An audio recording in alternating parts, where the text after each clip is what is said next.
Good morning, everybody. Welcome today to the meeting of the Housing and Social Wellbeing Committee. I first would like to introduce the top table. To my left, we have Councillor Sheila McCall, who's the Vice Convener. To my far right, we have Elaine Ritchie, who's the Strategic Lead for Housing and Communities, and Jessica Gill, to my right here, Democratic Governance Officer. Can you please confirm apologies and attendance? Thank you, Convener. We have apologies today from Bailey Williamson with Councillor Harvey substituting. We've got 3 members online. I'll ask them to confirm they're present, please. Bailey Ahern. Present. Councillor Braun. Yes, good morning.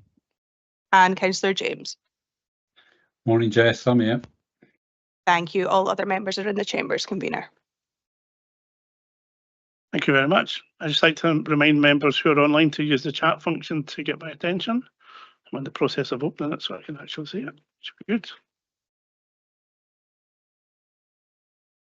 Thank you very much. Do we have any declarations of interest for today's meeting?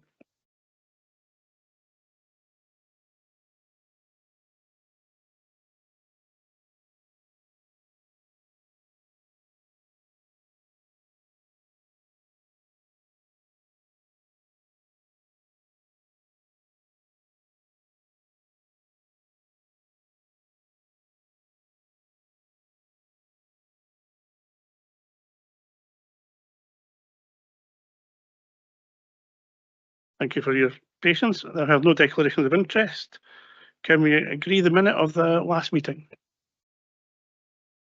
Thank you very much. And move to the outstanding business statement. Does anybody have any comments or questions regarding the outstanding business statement?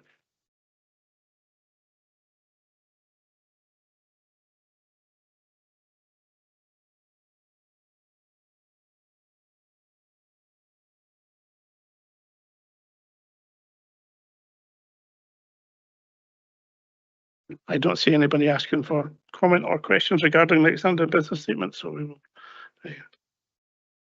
approve it as it currently stands, and obviously it will come back at the next committee. So item 5 on our agenda is the Scottish Fire and Rescue Service strategic update.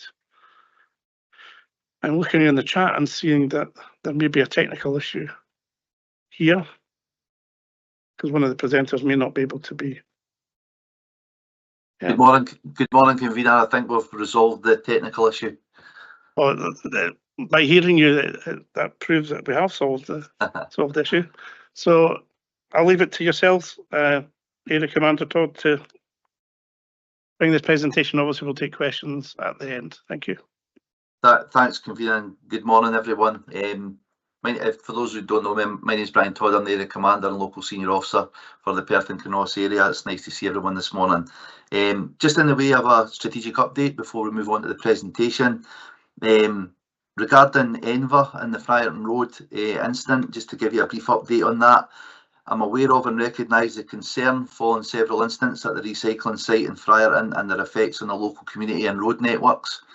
I'd like to reassure elected representatives in the community that we're making every effort to work with the site owners to prevent further incidents and mitigate impacts. Fires caused by lithium-ion batteries and battery energy storage systems are an emerging risk for the service across Scotland, and we're working to ensure we can manage such incidents and prevent them wherever possible. Prevention lies at the core of the service's legislative responsibilities, and while fire safety concerning waste and recycling falls under the remit of the Health and Safety Executive, we are committed to working with the Executive and other partners such as SEPA and Public Health Scotland to ensure adequate regulation, planning and response in the Friarton area. It's normal practice and policy for the SFRS to undertake a post-fire audit following any incident to ensure that appropriate actions are being taken to prevent reoccurrence and maintain compliance. Enforcement officers have undertaken post-fire audits or visits following all previous incidents in the area and provided further advice and recommendations as identified at that time and as far as our regulatory responsibilities will allow. Moving forward, we intend to continue to develop our working relationships with the HSE to ensure a clear and understanding of the boundaries between our regulatory powers, improve information sharing and ensure appropriate guidance is given to enforcement officers.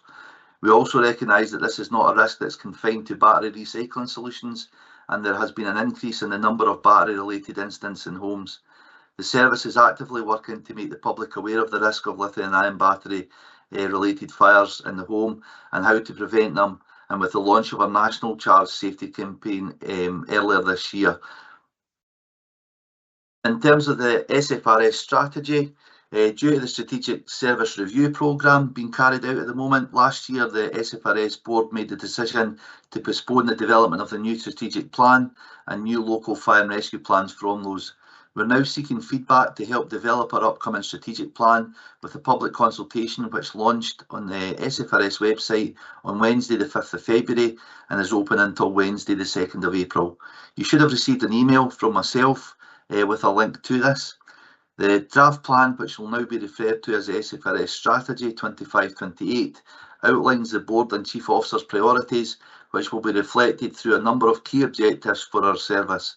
Each objective includes a desired outcome and what we define as success, and our plan to achieve these goals. The strategy marks the first steps in an ongoing journey towards becoming a leading, sustainable and modern fire and rescue service for Scotland. Our strategy will be carried out through the SFRS 3-year delivery plan, and this document will outline how we will meet our goals over the next 3 years. It will list the key activities we will focus on each year to achieve our objectives. Once the strategy has been approved, I will start to develop the SFRS local and fire and rescue plans and consider local priorities for our area based on any potential change proposals from our Strategic Service Review Programme and the priorities of our strategic plan. So just a bit more on the Strategic Service Review Programme, SSRP for short. That process continues with around 30 options for change being progressed to the evaluation appraisal stage at the end of April, with a view to the preferred options being launched for public consultation in late June, early July. I'll be carrying out engagement with any affected stations and staff, and will keep you updated on any progress from this. The scrutiny report, in terms of the scrutiny report that we provide yourselves, we have a new Power BI tool which will now provide a local scrutiny report template. This will replace our legacy Excel templates and aim to standardise scrutiny reporting for the whole of Scotland. While we developed that report, the Services Business Intelligence Strategy sets out the principles of business intelligence within SFRS, and including that we have a single version of the truth, good design and sound methods, and we use data as an asset. Our current process is laborious and manual process, and reporting is not consistent across the country. Organisational review and consultation have identified a need for an automated and standardised report approach in each area. Additionally, the process that we use just now, called ClickView LSO analytics tool, is at the end of its life and cannot be maintained. All of that means, as an organisation, we need to move away from legacy reporting, where different areas are manually creating their own scrutiny reports each quarter, and instead transition to using the automated and standardised reporting that will allow us to provide local context. The new format will continue to provide information in the current report, but will be in a new, different format only. The new template will be implemented for the Q1 reports, and we'll be happy to take any feedback on this to ensure the committee are provided with the information you all require. So thanks very much for your time. That's just a brief strategic update from myself, and I'm happy to take any questions on that before we move to the presentation, if that's appropriate, Convener. Yes, Mr. Todd, it is. Does any member have any questions regarding these proposed changes?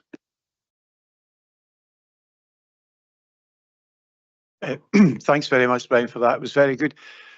I noticed you did bring up the suggestion that we're going to make the public aware of the problem with lithium batteries, etc., etc. I'd like to know if is there a possibility? Obviously, there'll be television coverage, etc. These are like bombs almost in your house. Everything we have nowadays has got lithium batteries. Has there ever been a strategy brought up that we could maybe get something like developed a box of some kind and suggest people put these things in at night? Is there something that can be contain if they exploded or went in fires? Is there anything on the market or anything at all? Thanks.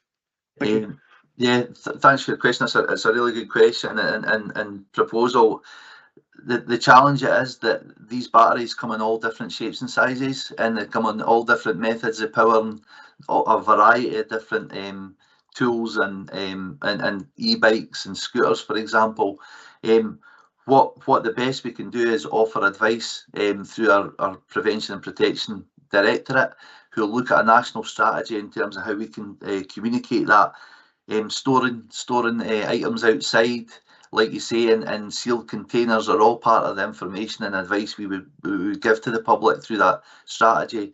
So yeah, those are all considered. There's national standards as well, and we work with other fire and rescue services through the UK, through the National Fire Chiefs Council, to take best practice from other organisations, other fire and rescue services, and adopt them within Scotland as well. So we'll look at various methods, and we'll continue to communicate that to the public, both through adverts, leaflets, flyers, national strategies, and through our own crews going out and engaging with the community.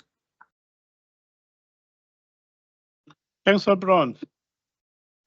Yeah, thanks, convener. Again, it's a question back on the lithium batteries, I'm afraid, and there's three parts to it. The first one was, I'm not sure, is it the way these are stored at the rubbish dump is the problem?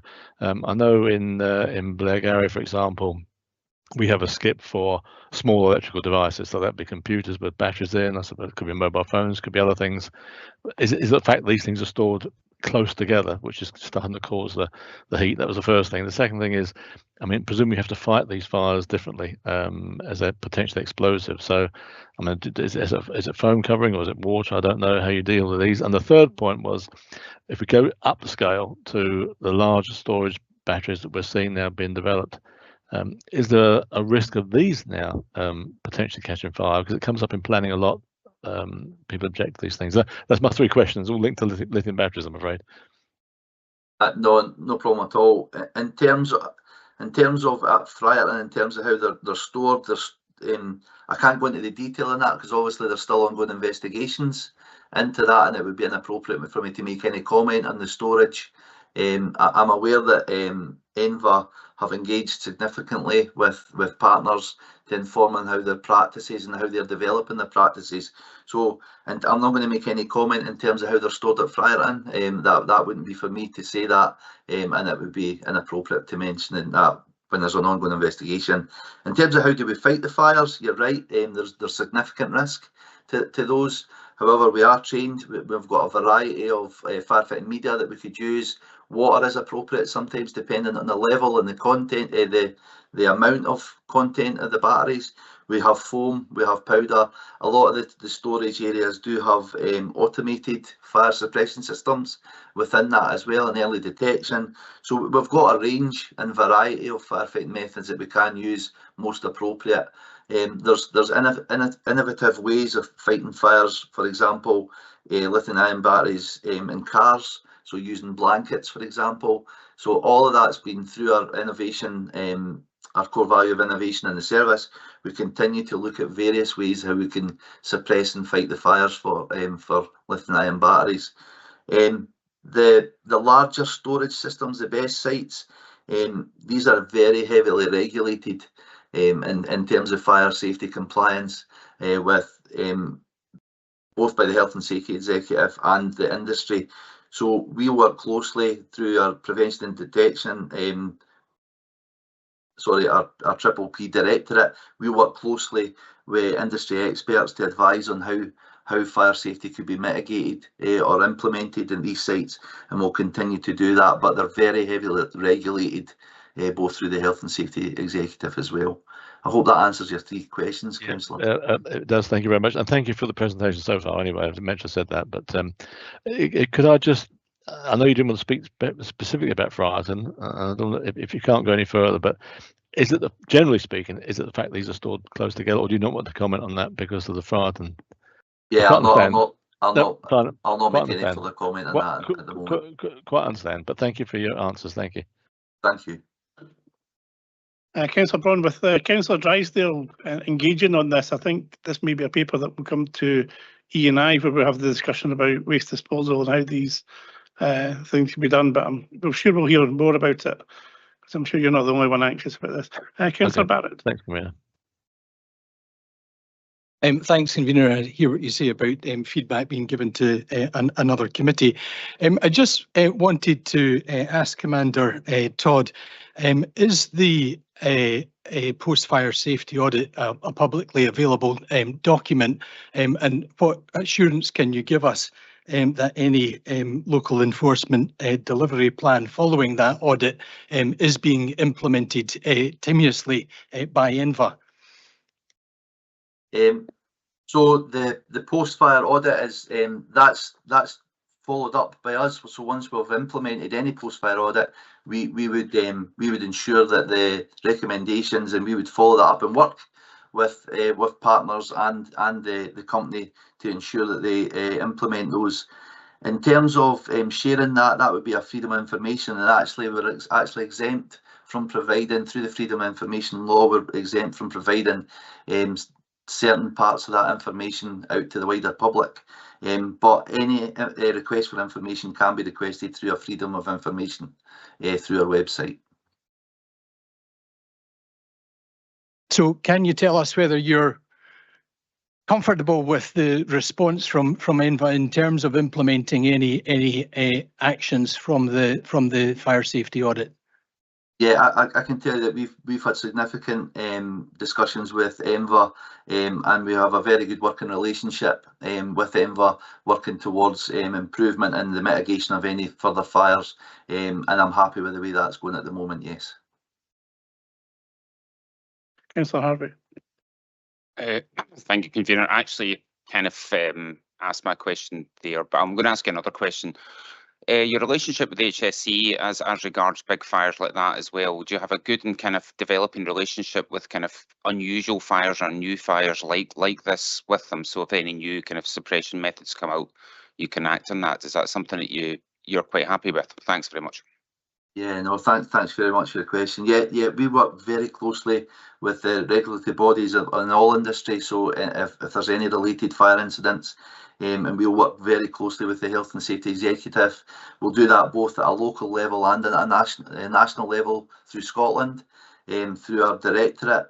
So they'll have very close links, and also linking in any other incidents through the wider country. So it's not just like we're focusing on if that happens in Perth or Friarton.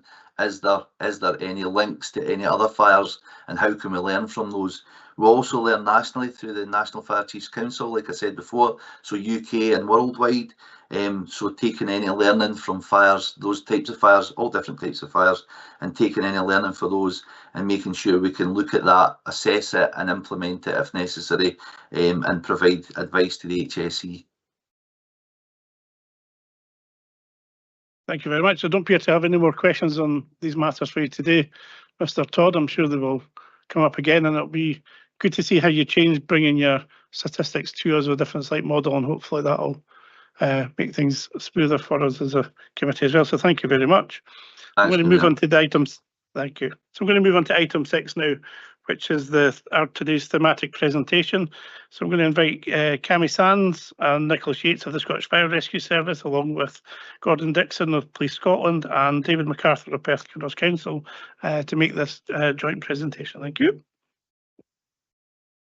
Good morning, everyone. I'll start this off, then I'll allow the team to take you through the presentation. I'm Cami Sands. I'm the chair of the Perth and Kinross Road Safety Forum.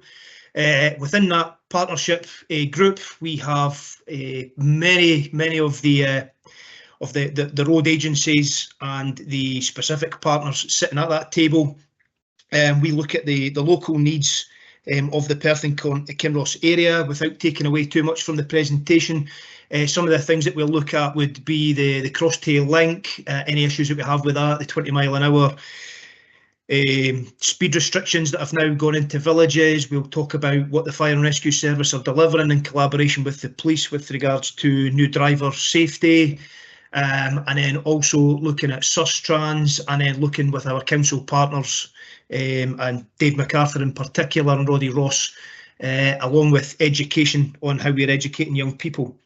We don't just make this up, we are utilising the Scottish Government's Road Safety Framework to 2030, and in particular we'll look at the 5 pillars within that of safe road use, safe vehicles, safe speeds, safe roads and roadsides, and post-crash response Obviously, with the fire and rescue service, the post-crash response side is one that we would obviously deal with as business as usual. However, with regards to statistics to that, we will share with partners redacted lists so we can look at safe roads, safe road sides, safe road speeds, and that safe road use overall. So with regards to today's presentation, I will pass this on now to the subject matter experts, we'll call them, who are sitting around to deliver this to you. But yeah, in particular, I'd like to thank everybody who does take part in the Road Safety Partnership, and we watch it continue to grow and strive as it moves forward. So yeah, I'll now pass it on to everybody else to deliver a presentation. Thank you.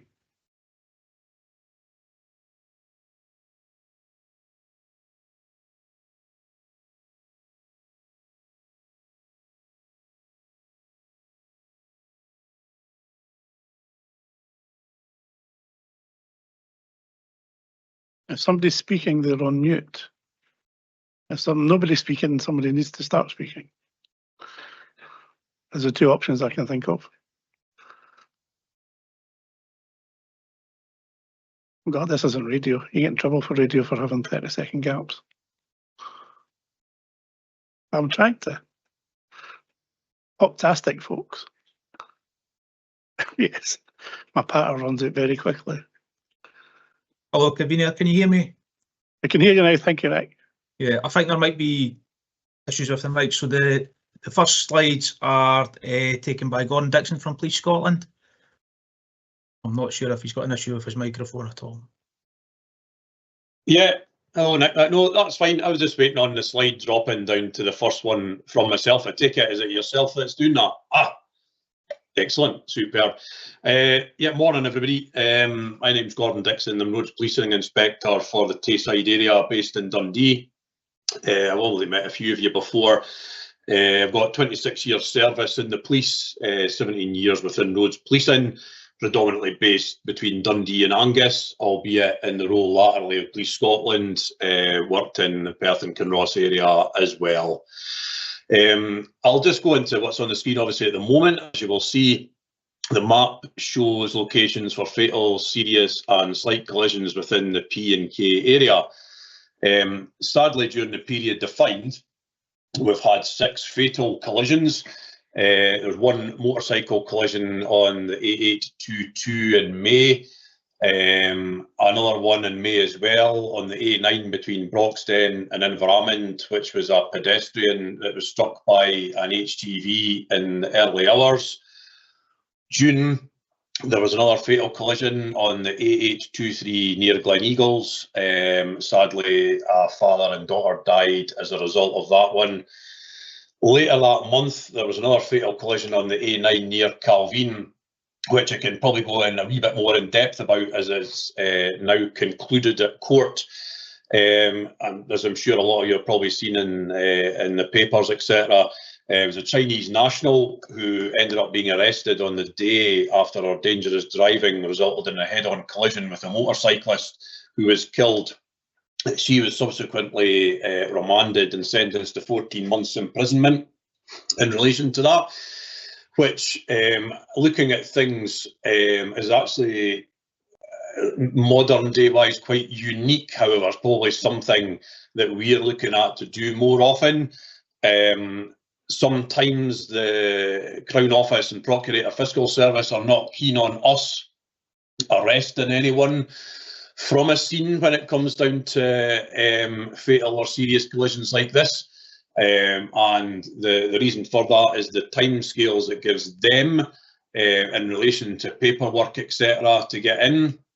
Whereas when we arrest them on the day and at the locus, everything basically needs to be done within 14 days, which is fine from a police point of view, because we can manage that, but sometimes it's an ask for the Crown Office.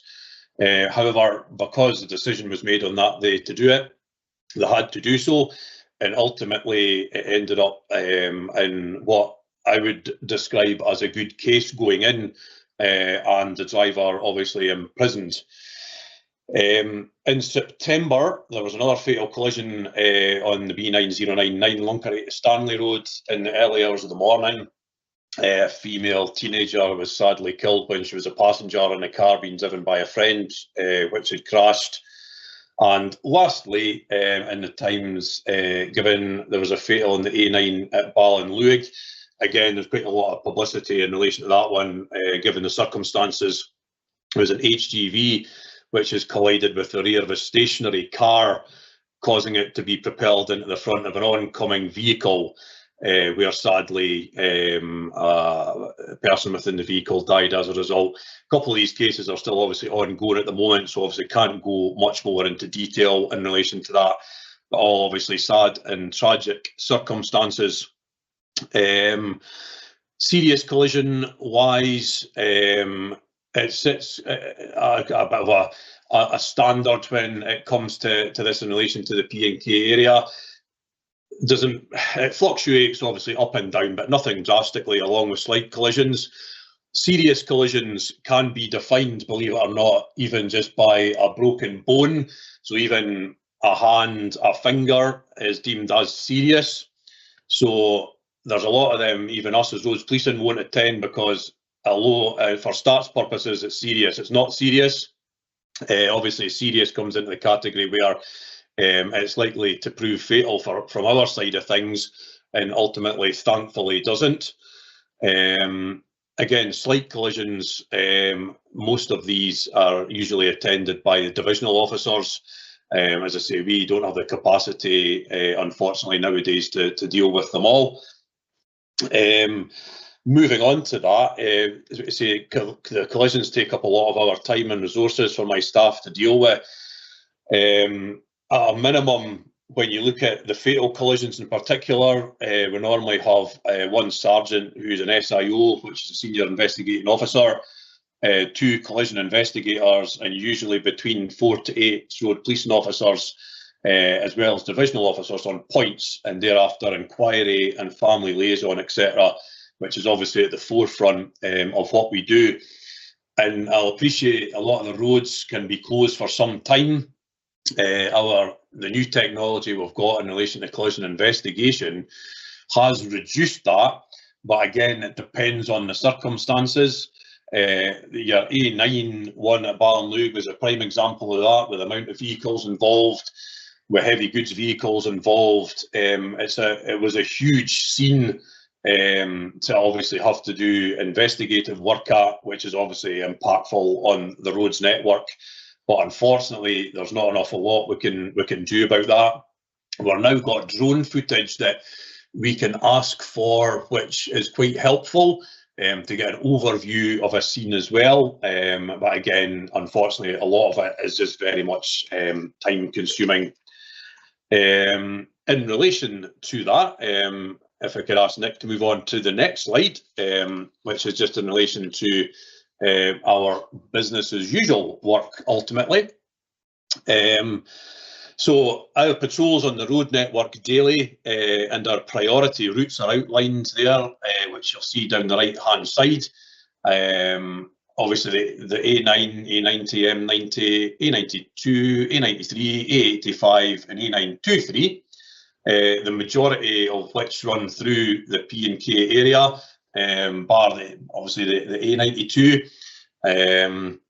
These routes are linked to our road policing delivery plan, which is basically from our side to ensure effective patrolling of the roads, to influence driver and road user behaviour, and to detect and deter criminality on the roads, and to combat terrorism. This is a thing, probably the last part you'll be about, oh really, but that is one of the jobs that we do. As a roads policing unit, we've moved away quite a bit from your stereotypical standing at the side of the road, carrying out speed checks. We work very closely now with our organised crime and counter-terrorism unit in relation to have the skills and capacity to stop vehicles that need stopped in relation to both terrorism and drug stops that are coming into our area. which is actually quite frequent, given where we are in the P&K area. We are obviously in the centre of Scotland, and there's a lot of persons of that ilk travel north and south on these routes, and we are the ones that are called upon to put, I guess, best to describe what you probably watch sometimes on TV, containments on subject vehicles, and that obviously is also time consuming. It can take us away from our business as usual in relation to enforcement. However, that said, the staff daily, when they're not doing these jobs, are very proactive in your area in relation to stopping vehicles. As you can see from the stats there, I'll not go through it, but obviously there's a lot of vehicles stopped and drivers both warned and charged for speeding, seatbelt, mobile phone offences. We approach it with both education and enforcement. So again, it depends on the speed and level of careless driving, for example, that the officers have the discretion to deal with as they see fit. We are not quite as harsh as the speed cameras, for example, and the speed camera vans that have set limits. We do use a wee bit of discretion when it comes to that, which I'm absolute an advocate of, both when I was a traffic cop and as a traffic sergeant. I think it's the way things should be dealt with, stopping the right people in the right place at the right time, and obviously dealing with it as we see fit. Interestingly, there's not a definitive increase there is a definitive increase in drug driving, not just locally, but nationally, which is quite sad to see. However, I think that's obviously put down to a mixture of modern culture now, as well as more enforcement from us, as we carry drug testing kits now, which can be used on drivers to see if they're under the influence after a collision or offence, which we've obviously just had for the past few years. Drink driving remains a steady offence, but definitely lower in the past decade, as that's obviously been seen as more socially unacceptable, whereas drug driving is not probably seen as that at the moment. It's something obviously that we're putting out there because it's clearly wrong. But as I say, I think sadly it's just a change of culture and generations in that regard. But we will continue to carry out education and enforcement when our resources permit. This is an area of much frustration for me just now, as Tayside Roads Policing up until 10 years ago. We had 1 chief inspector, 3 police inspectors, 9 sergeants and 60 constables. Now there's me, 6 sergeants and 48 constables. So we've obviously lost a lot of staff, and the most important ones, which I'm going to sit here and not deny that, are the constables that are out and about there every day doing their job, and a good one at that. But we're obviously 12 down since 2018 due to cutbacks, not just in our area of business, but policing numbers generally. I've asked that question of my senior management, and I don't think we're going to get any more. So we're effectively doing more with less, like all, I think, agencies, I could probably say now, unfortunately. However, we do try our best, and I think for the most part do our bit in helping the area generally. I know, as I say, my staff both working from the Dundee base, covering Dundee and Angus, and Perth covering P&K, are out on the roads the best we can. As I say, there's not the staff that we used to have, but we are proactive, and to be honest, again, probably us and the firearms officers based between Perth and Dundee are the ones that are probably the most proactive out and about on the roads, because a lot of your divisional staff are so tied up dealing a lot of the time with non-criminal things, sweeping up for other agencies. However, that's just the way things are, unfortunately. If I'm going to ask Nick maybe to move on to the next slide, which I'll keep very short and sweet. Thank you. Camera enforcement. They continue to enforce routinely on our roads and detect speeding offences in areas deemed as higher risk. The average speed cameras have definitely reduced speeding on the A9. However, there are still those clearly, for whatever reason, seem to not realise the speeds they're doing. However, experience with that and checks that I've carried out tend to suggest the majority of these are van drivers, obviously not aware of the actual speeds that they should be doing on the roads, which is quite interesting. Along with, we're finding a huge increase in vehicles travelling with cloned number plates, as well as stolen vehicles, which use the A9 on a regular basis, as well as other roads in the area. These include the ones, for example, the higher speeds, because obviously they're not accountable to anybody. No paperwork's going to come through to them. And this is something we're proactive on just now. I'm linking in with our safety camera partnership manager and police officer here, and this is something that between us and the CID are getting quite proactive in relation to a lot of these offences just now.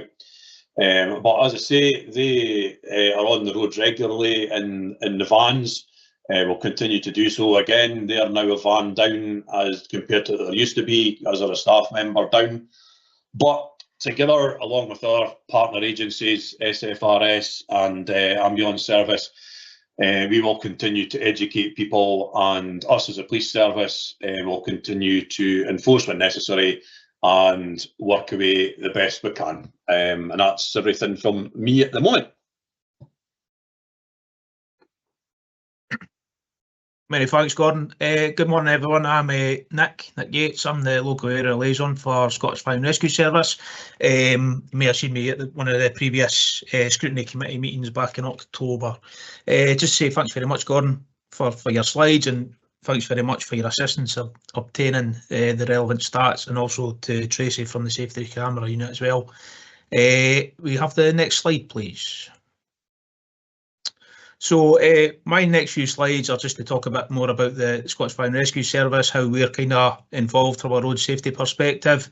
So our first slide here is to talk about some of our stats, and then I'll go on and tell you a bit more about kind of what we're doing about this kind of level of activity that we're experiencing. So out of the 107 recorded road traffic collisions, as mentioned in Gordon's first slide, SFRS crews responded to 81 of those. So this is for Q1, Q2 and Q3, so April 2024 up till the end of 2024, that is.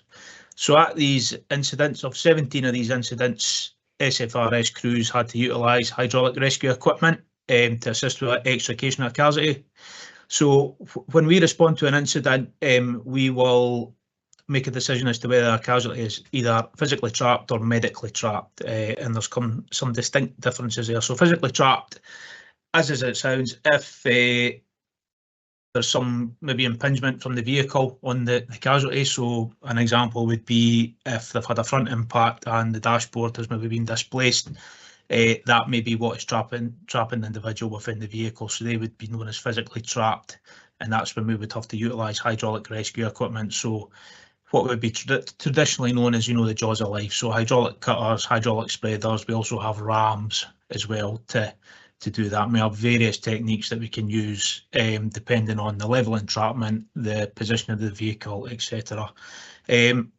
Individuals can also be classed as medically trapped. So that will be where they may not be physically prevented from exiting the vehicle, but they may be trapped in the sense that they are suffering from perhaps neck pain, back pain, or something like that, and they're not quite able to exit the vehicle, but there's nothing physically stopping them doing that. So there was a number of incidents, 7 incidents, where we've assisted Scottish Ambulance Service crews to extricate casualties without the use of our equipment. So what I mean by that is we've not had to use any of the equipment that we carry on fire appliances, but we've still assisted our ambulance service colleagues to remove casualties. So we'll do that in a number of ways, through maybe just simple manual handling techniques. They maybe just need another couple of bodies to assist with a casualty.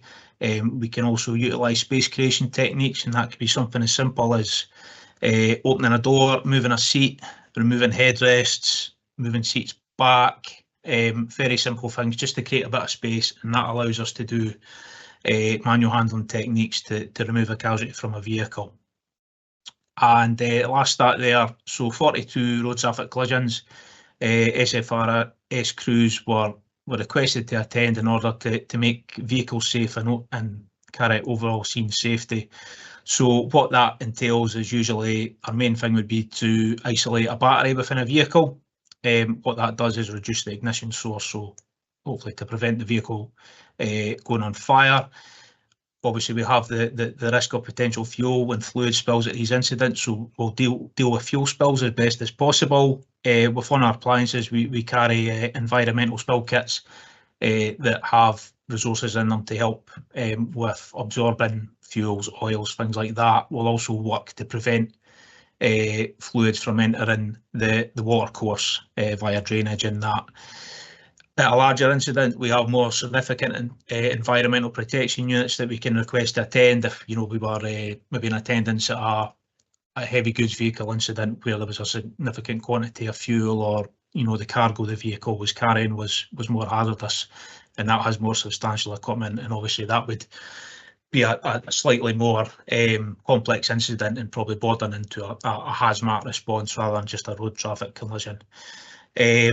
Other things that we can do is perhaps maybe a vehicle's resting in an unsafe position. It's maybe close to an embankment, or it's in danger of, perhaps if it's on its side, it may roll again onto its roof or its front.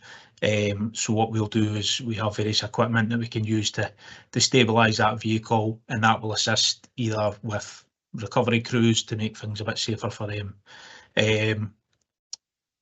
What I'd highlight is, you know, regardless of the incident we're going to, if it's an incident where we are assisting to extricate an individual, we'll still carry out that overall scene safety. Firstly, to keep ourselves safe, to keep our police and ambulance service colleagues safe as well, because sometimes we are working on a live road. It's always sometimes not appropriate for a road to be completely closed. So we'll make a scene as safe as possible. At the bottom, you can see the number of injuries from our records are, we have 47 injuries at incidents we've attended. 10 of those were advised to have a precautionary check, so that's usually at the scene by the ambulance service, and usually they will be released at scene if they have no further need to go to hospital. And 6 persons that were rescued only, and they were uninjured, so it may have been a case of we may have had to assist by forcing open a door on a vehicle, something like that. It may be a minor collision, but the person's not been able to get out of the car, but they're not actually injured at all. Next slide, please. So yeah, as I say, we've given you a lot of statistics about what's been happening on the road. So I'm sure you're kind of asking what are we doing to kind of, you know, try and reduce that. So obviously that's a massive part of our role in the fire service. And these days we work very closely with our partners within Police Scotland, Ambulance Service, Local Authority, which, you know, we'll tell you more about on David's slides. But some of the engagement and activity that I'd like to highlight today is the new driver scheme, is something that we do in conjunction with Police Scotland and have been doing for a number of years. The pictures on the screen are from a recent input we did at Bertha Park High in Perth, and we do various kind of modules through that. And this is S6 pupils that we've presented this to. So these are ones that are either very recently started driving or in the process of learning to drive, or will be very shortly. So it takes the kind of form of different objectives. So initially, Police Scotland will carry out a case study, and this is delivered by trained officers from Police Scotland from the traffic unit, and it uses footage that was obtained from a road traffic collision in Ayrshire a number of years ago. I think it was around 2017. Basically a group of friends driving out in their cars in a convoy, and ultimately one of the cars was involved in a collision. One of the cars further back in this convoy had a GoPro camera attached to it, and it provided a lot of really useful footage on the way that the individuals were driving, and that allows the video to be stopped at various points for the officers to engage with the students and explain what, you know, what do you feel about the driving here, etc., pointing out road signs, the conditions that were there. And then ultimately the aftermath of the collision is caught on camera, and it then progresses on to explain, you know, the circumstances. Basically 2 individuals sadly lost their lives. One of them was not involved in the the convoy at all. It was a member of the public that just happened to be in the wrong place at the wrong time. So there's, you know, lots of good interviews with families, friends, a lot of stuff on the consequences of that, and it's a very powerful tool. It's obviously quite harrowing, not very nice, but I think it is a really good piece of work, and it always has a good effect, and it stirs up a lot of good conversation. We'll supplement that. We have virtual reality resources, and within them we have a video that puts the student in the position of the passenger seat of a car that's been driven, and as the vehicle's driving along, there's a lot of things shown, behaviours within the vehicle, distractions such as mobile phones are being used, people removing seat belts, and it allows us to stop the video at certain points and explain to the students what do you think about these behaviours, and explaining why these are behaviours that we try to avoid people doing. Ultimately, the vehicle's then involved in a collision, and the student is able to experience a full kind of experience of being extricated from the vehicle. So we have police officers there, fire service, ambulance, air ambulance, and it's, as I say, fully immersive. It's quite graphic. It doesn't hold back. You know, it shows quite an accurate depiction of a scene, and it just gives that young person a little bit of this is, you know, the potential consequences. And as I say, with the new driver scheme, it throws up a lot of conversation. We'll also carry out input on the Fatal 5. So Fatal 5 is a set of behaviours that basically, if individuals display one or more of these behaviours, they're much more likely to be seriously injured or lose their life on the road. And these take the form of speeding, the use of mobile phones, careless driving, drink or drug driving, and the failure to wear a seatbelt. Now, obviously, as I say, if you display one of these behaviours, you're more likely to be involved, but we do find that usually 2 or 3 of these behaviours are apparent at serious or fatal collisions, unfortunately.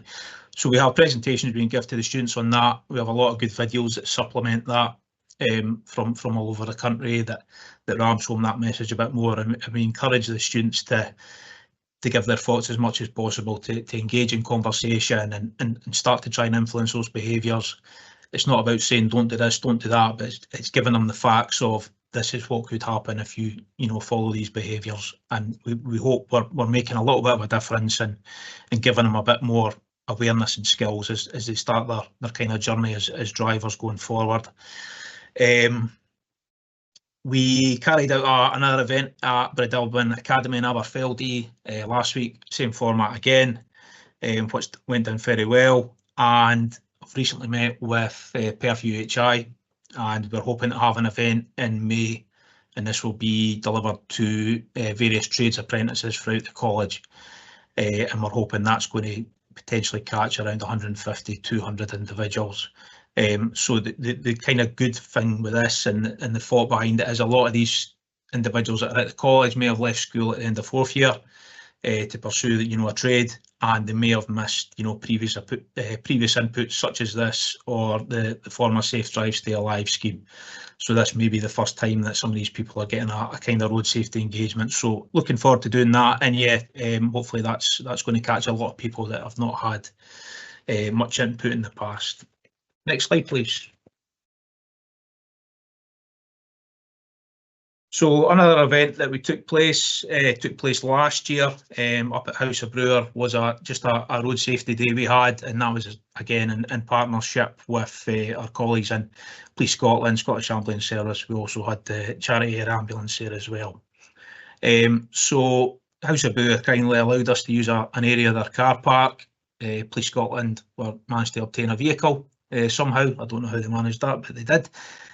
Brought that up to the car park, and we had an area set aside. So throughout the day, we carried out various extrication demos. So we had the operational crews, as you can see in the picture, and we basically took people through a scene, how if we turn up at a scene, how we deal with it, how we extricate a casualty, and just to give a kind of a powerful visual of what goes on, the sights and the sounds and things like that.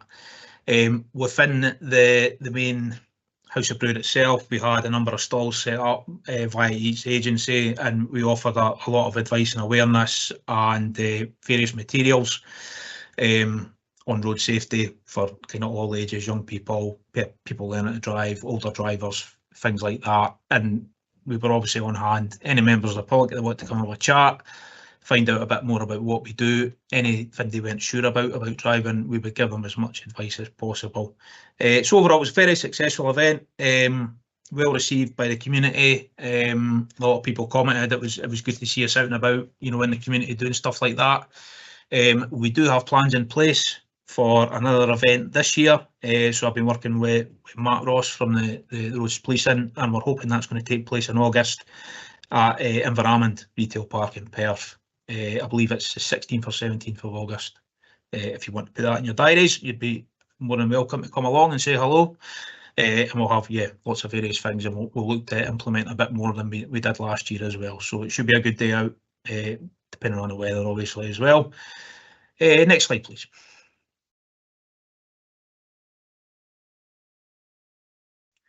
So just want to tell you a little bit about kind of looking ahead, what we're scanning the horizon for, and the things we're looking to implement going forward.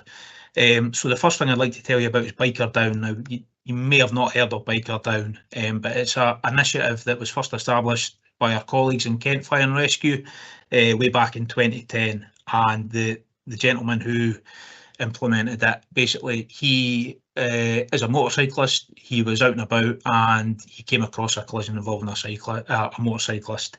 The training he'd received as a firefighter within casualty care, scene safety, and just general experience of, you know, managing scenes like that allowed him to have a positive effect and you know, help that individual. So it kind of sparked something in him where he thought, you know, we could create a course for members of the public based on the training we receive as firefighters. We're obviously not paramedics, but we're trained a bit more than a regular member of the public in casualty care, and we're obviously very au fait with dealing with incident scenes and things like that. So they developed this course, and it's been, you know, running for the last 15 years, and it's gradually expanded across the UK. It's also expanded to America as well now, I believe.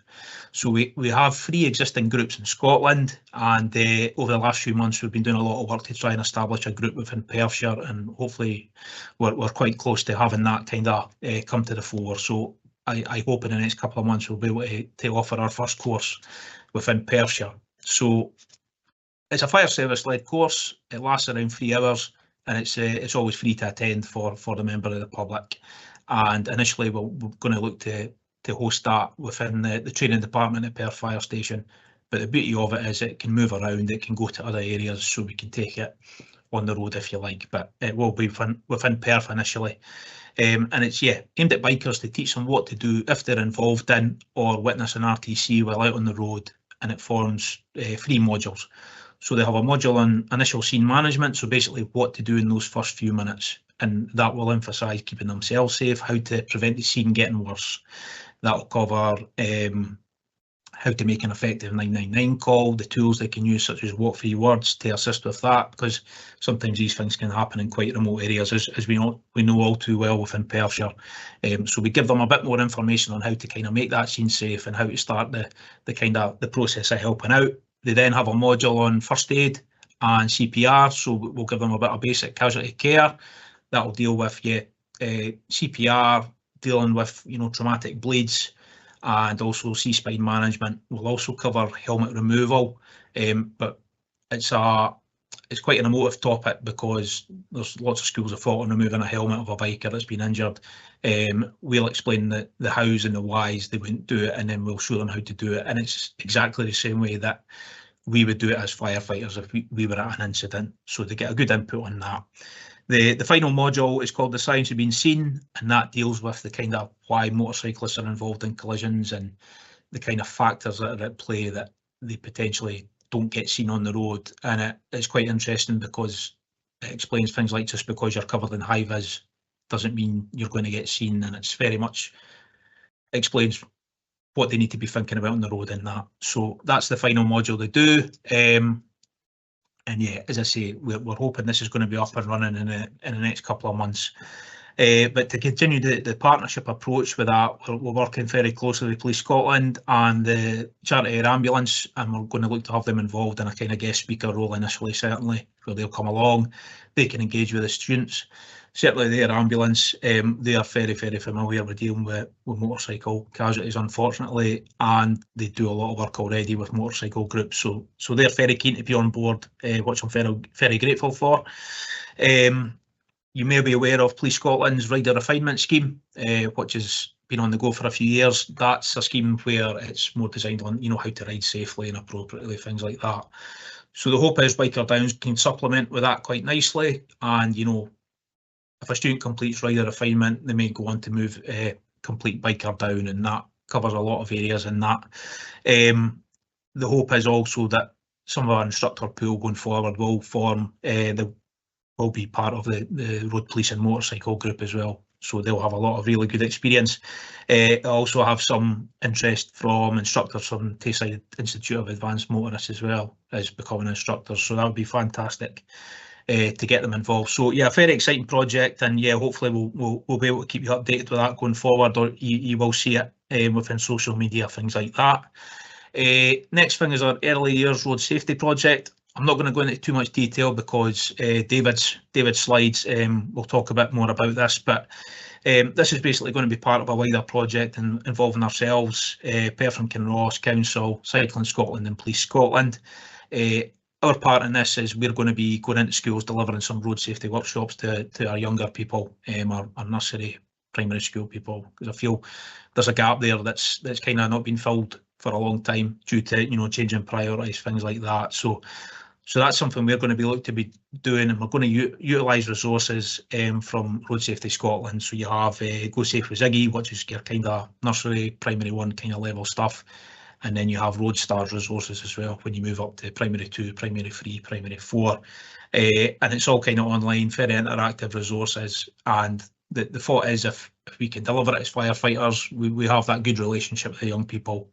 And the hope is if we're going to see them, explaining to them about road safety, the message is going to get across very well. We're in schools already, doing things like people who help us and things like that. So it just feels like a natural progression that we can use that time to expand on our road safety message and that. So yeah, really good things coming up, and David will give you a bit more information on that. Finally, at the bottom, we're going to start implementing child car seat checks. So myself and my colleague Asha, who's our community safety advocate within the team in Perth, we recently completed a 2-day child car seat safety training course with Good Egg down in Edinburgh.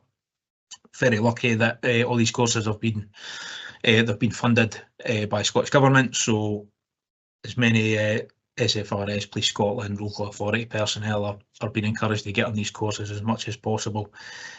So in a couple of weeks we've got, in fact actually no, it's this Saturday, days are getting away from me. This Saturday we've got a charity car wash at the fire station. We're going to offer our first kind of drop-in session to do some car seat checks there. So I'd encourage you to come along to the car wash if you want your car washed, but yeah, you might see us doing some car seat checks there. Statistics show that around 40% of car seats are potentially installed incorrectly, so there's definitely a need to give parents and carers that bit more advice on that. Going forward, we're going to look at how best we can deliver that, so whether it's as part of dedicated sessions, drop-in sessions that we can advertise and people can book, or just ongoing with our car washes, but that's something we're going to look at. But again, something that's not really happening in the area, so really happy to try and get that up and running, and just that extra little bit of thing we're doing to try and make people a little bit safer within the community and that. So yeah, I'm going to pass you over now to David. More than happy to take some questions at the end of the presentation if anybody has any. Hopefully you got some good information from that, but thanks again. All yours, David. Thank you, Nick. That's very kind of you. Yeah, good morning, everyone. My name's David MacArthur. I'm the Road Safety and Sustainable Transport Coordinator as part of the Safer Communities Department at Perth and Kinross Council. I report up to Roddy Ross. To give you an idea of what we mean by community-led road safety, we've learned that there's a healthy appetite for community-led road safety groups to push for new measures and to draw awareness to the issues that they see as residents. The vast majority of towns and villages within Perth and Kinross will suffer similar issues, be it with unsafe road use and speeding, and generally feeling unsafe in their towns and villages. So what I do is I will go out and I'll speak to these residents if it's part of a community council or if it's a local elected member that's asked me to go and chat with them, and just see exactly what the issues can be. If it is in terms of speeding, we'll look at maybe doing some sort of softer measures or linking up with the traffic and network team just to get that dialogue going. Over the last couple of years, the traffic and network have been incredibly busy, what with the cross-tail link roads and the pavement parking and the 20-mile-an-hour rollouts. So I feel like there could be a potential that the communities feel that they're maybe not being listened to or they're not being heard. So what I'll do is I'll go out and chat with them and see exactly what it is we can do, how we can help. And if it is facilitating a site meeting, we can do that. If it's a softer measure, such as trimming some foliage back or getting a pop-up policeman or something like that, more than happy to facilitate that. So the chances are, if you're driving around a local authority area, if you see a pop-up policeman, it's come from the Safer Communities Department, and that's what the communities really like. Can go to the next slide, please. So yeah, main objectives: connect with the communities concerned and the road safety issues that they're experiencing. So, like I said before, I'll go out and I'll chat with anybody that has an issue, and it can be anywhere in the local authority area. We've worked Perth and Kinross to Blairgowrie, to Mewtham, to St Mado's, all over the place. It's just good that communities feel that they have a voice and that they can speak. And if there are any issues, that they can come and talk to me, and I can then try and take it forward or see what we can do to try and make them feel a little bit safer. Alongside road safety, I'm also responsible for promoting and encouraging sustainable and active travel within Perth and Kinross area. We recently put together a cycle hub at the Balhousie Primary with the help of Sustrans. So we've been running events from there, such as bike maintenance classes, cycle confidence classes, women's only cycle confidence, all ability cycling as well when we link up with Live Active. So we try and make sure that it's available for everyone to get involved in, that there's no restrictions, there's no cost to any of this. If you want to come along, you can. We've got e-bikes, we've got everything that you can really imagine, frog bikes for all ages. So we're just trying to encourage as much active travel as we possibly can. We do that by building on relationships with internal colleagues and external partners. So that could be climate change, it could be education, traffic networks. Externally, we've got really good relationships with Cycling Scotland, police, Scottish Fire and Rescue, Road Safety Scotland. It's all about trying to tie everything together so it can become like a watertight package that we can then offer out to communities as part of what we're offering. As well as that, we organise and support local events. We supported the Grand Fondo when it was in Perth. We've been doing the cycling events throughout Perth as well. Last year we got 120 people over to our cycle through the North Inch, which was fantastic, the highest numbers that we had. And we're always looking for new funding and delivery opportunities as well to ensure that this continues. The next slide, please. So some of the measures that we've done through community engagement, as I've touched on before, communication, it's the easiest and most cost-effective solution. What we can do is by going out there and just chatting to people and understanding their issues, it can actually help them feel that they're being listened to. So when I go out there, the number one thing is just to make sure people understand that their issues and their concerns are being listened to and they're taken seriously, and we can do something and take it forward. How we do that can be done with signposting. So community police, our wardens, the Safer Police Safety Camera Unit, they all play a huge part in helping people feel safe. So I'm happy to liaise with all of them and bring them out into the communities and see what we can do. We recently had a deployment of the police camera at Calveen, just based off of some concerns from elected members.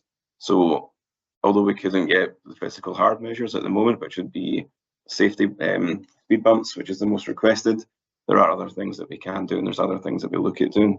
So safety camera unit, we're out there. We've had pop-up policemen, and we also have data-led police vehicles, just basically collecting as much data as we can to help make an opinion for us for later on, should we want to take it forward. So those are the kind of soft measures that we talk about when you talk about pop-up police officers or trimming foliage, just for overhanging signs, or working with Teesside contracts to update road markings and things like that, just to make it a little bit clearer for people who potentially aren't residents or just passing through, but just to make the residents feel a little bit safer. And we also do things like Project Edward. So we've run events in Pitlochry, Aberfeldy, Kinlochrannoch at fire stations, where we've invited the residents round to speak with the Scottish Fire and Rescue and police colleagues, get a little bit of information, and a lot of this is community led, so it helps the residents also with their own concerns, know that they're being taken seriously. Can I have the next slide? Thank you. So looking ahead, I line manage the bikeability team, and we recently won a national award for level 2, where we're in every school bar 1 in the Perth and Kinross Council area, which is a phenomenal achievement. One of the concerns that we had, and this has been echoed with Cycling Scotland, is that road safety awareness can start at a very young age. You're pretty susceptible to driving if you're a passenger. Say your mum and dad's driving you to school, you can be really susceptible to things that you see, and that can stay with you until you grow older. So one of the things we really wanted to do was build on our success at level 2, but incorporate level 1 and level 3. So that's basically taking you from primary 3, well, nursery, we'll start incorporating the Ziggy books, and incorporating a little bit of road safety into the curriculum. We'll then look to follow that up with bikeability level 1, 2 and 3. So that will take you up to primary 7. How we'll do that, we've got bikeability trainers. The bike station got in touch with us recently to ask if they could be part of it. So we've built a funding application to TACTRAN to help promote this. So they'll be on board. The Scottish Fire and Rescue Police Scotland and Road Safety Scotland as well have shown great encouragement about raising awareness of cycling, basically as a safe method of travel, but also engaging with the students regarding road safety, how to stay safe when they're in the car or when they're travelling to and from school, with the greater aim to try and reduce injuries and fatalities within Perth and Kinross. Next slide, thank you.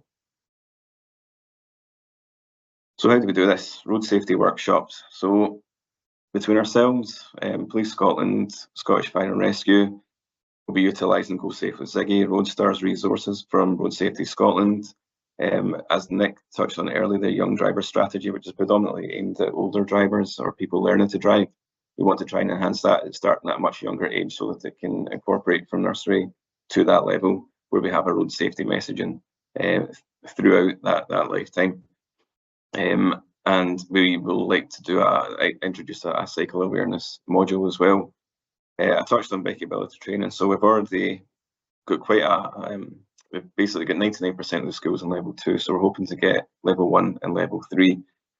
For this project itself, the early years road safety project, we're looking at piloting it in 6 primary schools, yet to be confirmed.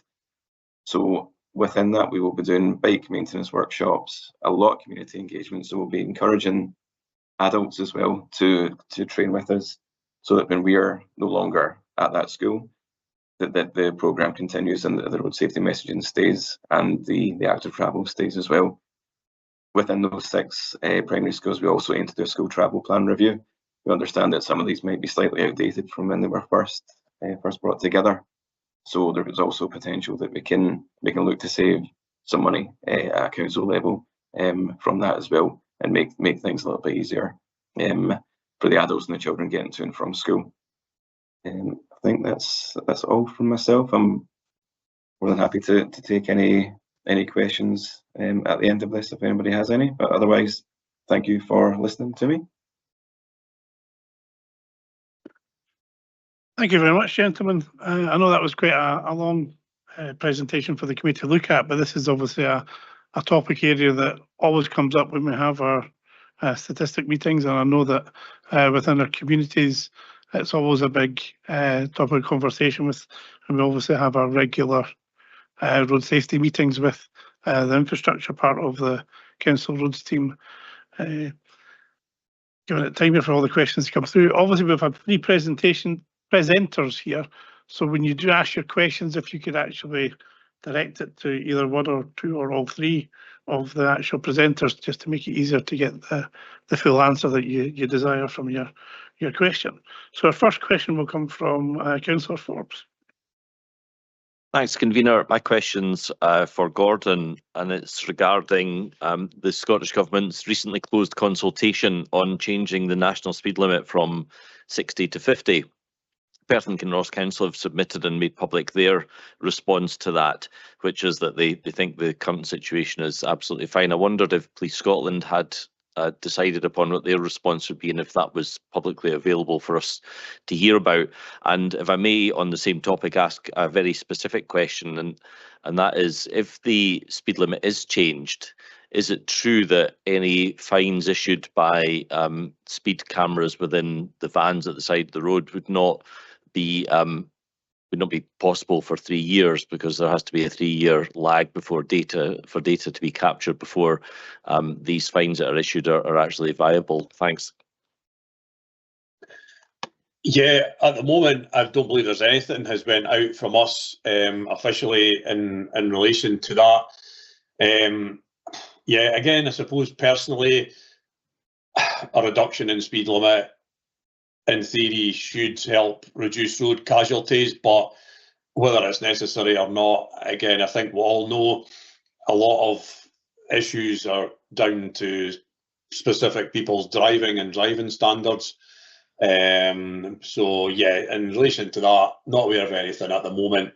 I'm sure something will obviously be forthcoming from our senior management.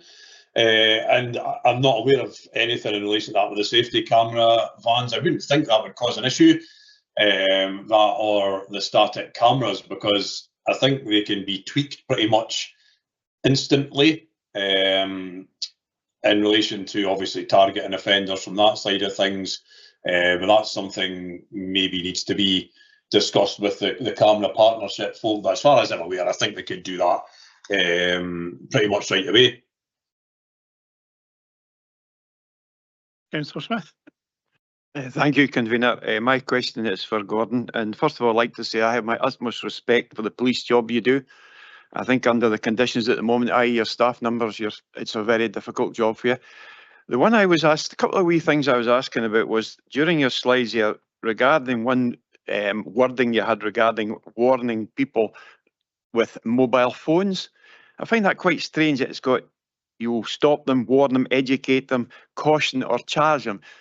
I thought that was an immediate charge. I didn't think you'd get away with that at all. Maybe the wording needs to be changed. The other wee thing is the drug situation and the drink driving. It's pretty obvious nowadays that drugs is a huge problem. I would quite like to see if it was possible to see the numbers split, to see how many you do with caught with drugs. And I know that you get both, but it would be quite interesting to see the difference between the two. Thank you. No, I appreciate for your comments in relation to that. Yeah, certainly in relation to the drug side of things, I've actually asked one of the analysts if they could potentially look to do that. So hopefully the next time round we might manage to obviously to get that sorted. In relation to that, sorry, what was the first part of the question? The one was really regarding, it's one of these things that everybody knows you should not be using a mobile phone while you're driving. And you can see obviously by accidents that's been on television that is not acceptable. And it seems quite strange that you're saying you'll stop them, you'll warn them, you possibly charge them. I thought it was an immediate charge. Yeah, not necessarily, because there's a lot of time obviously crews will be out single crewed, so there's no corroboration to the offence. So that's a lot of the times that will happen, because obviously in Scotland we need to have the corroboration, and there's a lot of issues at the court just now in relation to mobile phone use. Again, it's getting to one of these things after the amount of years that we've had this offence, that there's a lot of folk finding excuses that are, incredulous excuses for whatever reason, that they're listening to music on their phone and are not actually using their phone.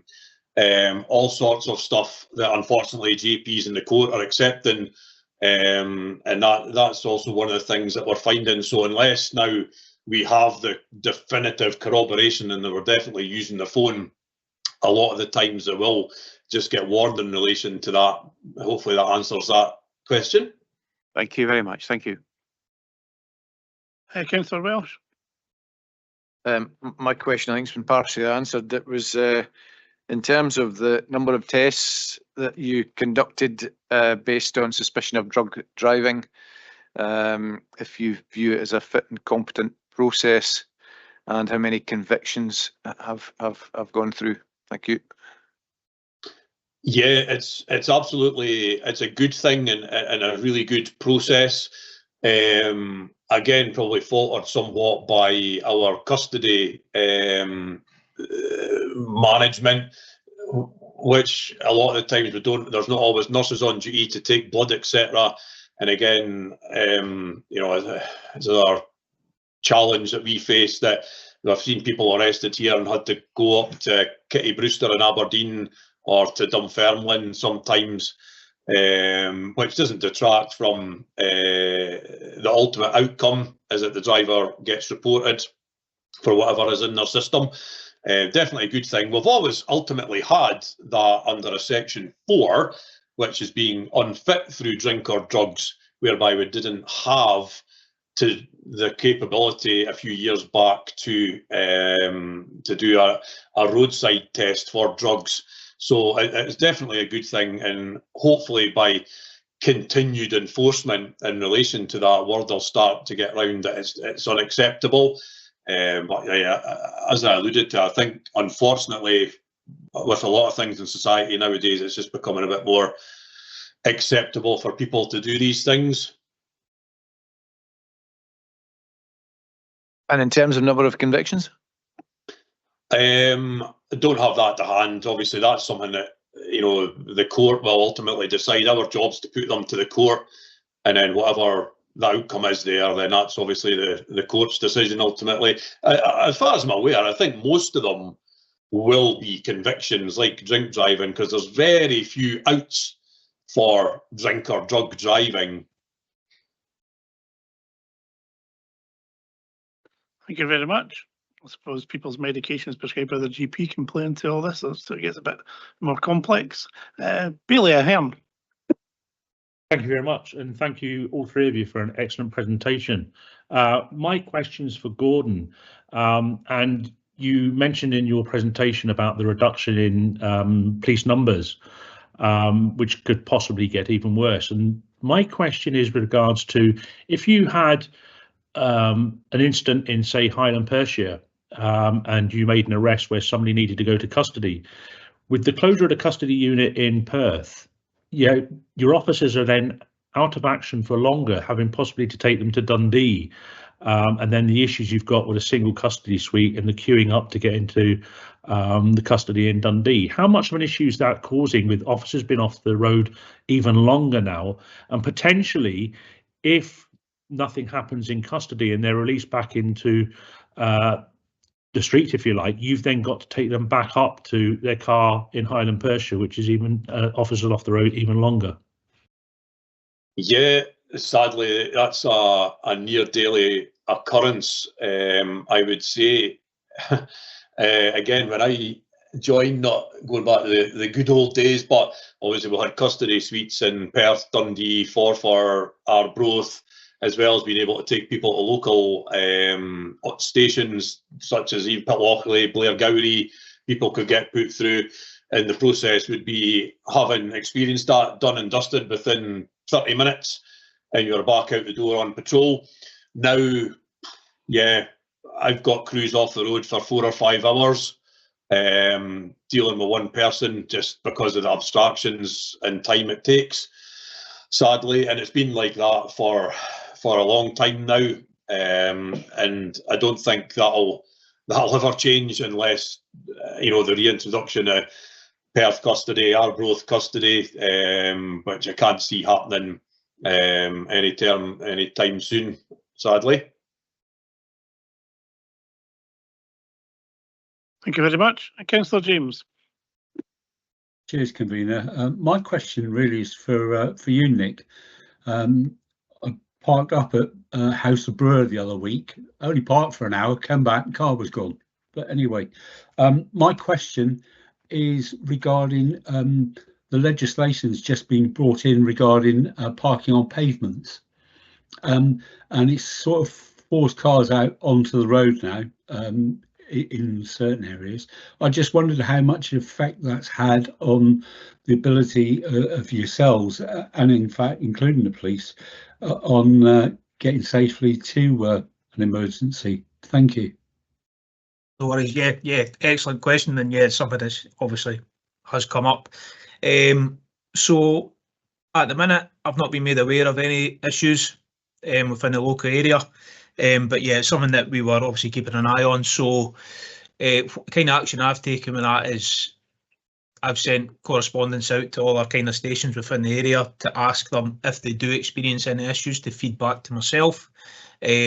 I sit on the Safer Communities Partnership meeting and also Parking and Civil Contingency sit on that as well. So colleague there, Sam, we've had a few conversations, and the long story is if we do find any issues, I'll feed back to Sam, and then there's obviously ways we can look, and I believe there is a contingency where they can look to implement exemptions if we are going to experience issues. What I would say is that there are a number of streets that, regardless of the pavement ban, would create issues for us. So it's something we are always aware of. But yeah, I can assure you that it's something we're continuing to monitor. Yeah, and we'll look to implement safeguards if required. Thank you very much, Councillor Harvey. Thank you, convener, and thanks, gents, for your presentation. My question is for Gordon, and it's regarding the mobile enforcement vans. Could you give me an idea of the 423? Is that mostly on trunk roads or smaller roads included? And additionally, without going into details, obviously, do you base the locations on previous accident black spots or other statistics, or is there another way that you figure that kind of thing out? Thanks. Yeah, the enforcement wise, that's a mixture of all the roads within the area. And yeah, we'd usually look to go towards accident black spots, albeit I'm aware the safety camera unit now have flexi spots that they can go to, which again is down to our analytical data for speeding offences and such like. So there's another few areas that's popped up just in relation to that. But no, the mobile enforcement is basically just everywhere that's shown on here, statistic wise. Thank you very much, Councillor Mayor. Hello there, thank you. I wanted to ask a question to Gordon, and it's just a general question about the 212 people that were stopped for having no insurance. And I just wonder, were those people stopped as part of a general campaign checking for insurance and uninsured drivers, or were they stopped because, you know, there was some other aspect to their driving that was giving you concern, and then that popped up as a side effect? Thank you. A wee bit of a mixture of both, to be fair. We carry out operations regularly with the Motor Insurers Bureau, as well as doing a lot of ANPR sort of cover for getting vehicles stopped. But a lot of it is just generally down to, I guess, good police work with the staff seeing the right vehicles or the right persons within the vehicles, carrying out a check and finding the offences. And that's the good thing, is a lot of, you know, no insurance offences end up usually with a lot of other offences, not just always that. You know, there'll be driving licence offences, usually maybe MOT, tax, as well as other things as well. So yeah, just a general all-round approach to what we do in relation to what we carry out on targeted days of action for no insurance, as well as just general stop checks. Thank you. Hayley McLaren. Thank you, and thank you for the comprehensive, really comprehensive. I've learned a lot. It's like being back at school here. So my question is for Nick in regard to the new driver scheme that you talked us through, and that clearly is quite impactful to the audience that you're delivering it to. And you mentioned 3 locations that you visited within Perth and Kinross, and I've kind of scribbled down, and I can maybe count up, say, another 9. Is there a plan to try and get round more of these schools at the point of, as you say, senior 5, 6, learning to drive stage? And I understand your resources are really challenged.